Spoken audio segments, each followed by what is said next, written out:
Putu Nova Kris Andika Graha Parwata, nomor induk mahasiswa 2090911011 dengan judul disertasi Konsepsi Pengaturan Tata Ruang yang Berkeadilan, Perspektif Kepariwisataan di Kabupaten Badung. Dinyatakan lulus. Boleh terima. Dengan predikat sangat memuaskan, IPK 3,89. Bagaimana hakikat pengaturan tata ruang yang berkeadilan demi kesejahteraan masyarakat dalam perspektif. Raih predikat cum laude Nova Andika Parwata resmi sandang Doktor Ilmu Hukum UNUD.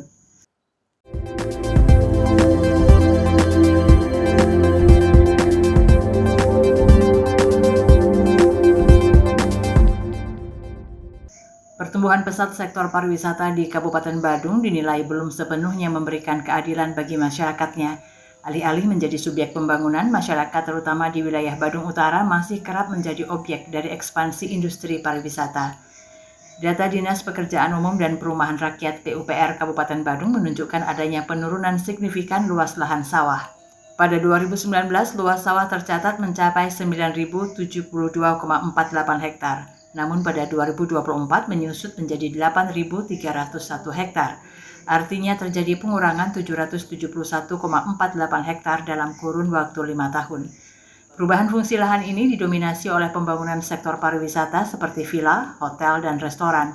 Kondisi ini memperkuat kekhawatiran akan semakin tergerusnya ruang hidup masyarakat dan keberlanjutan sektor pertanian.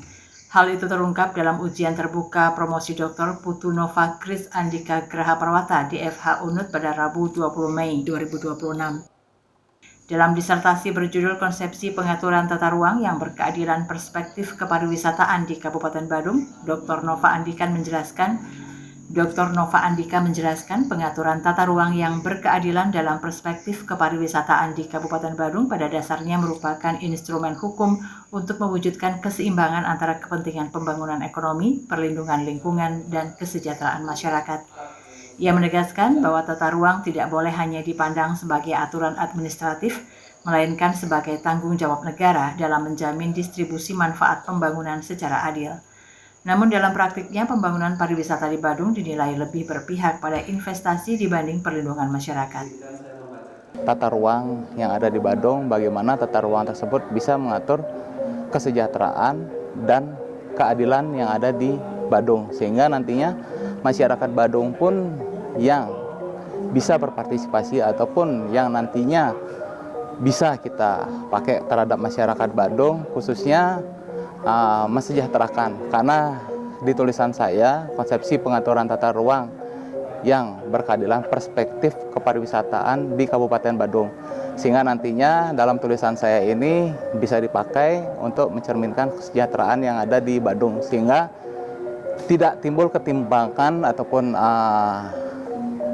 kecongkakan yang ada di Badung, sehingga nantinya masyarakat bisa ikut serta ataupun bisa berpartisipasi di dalam tata ruang yang ada di Kabupaten Badung.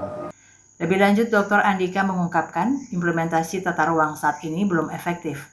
Meski secara normatif sudah ada RT/RW, RDTR, dan sistem KKPR, namun integrasinya dengan sistem perizinan OSS RBA masih lemah.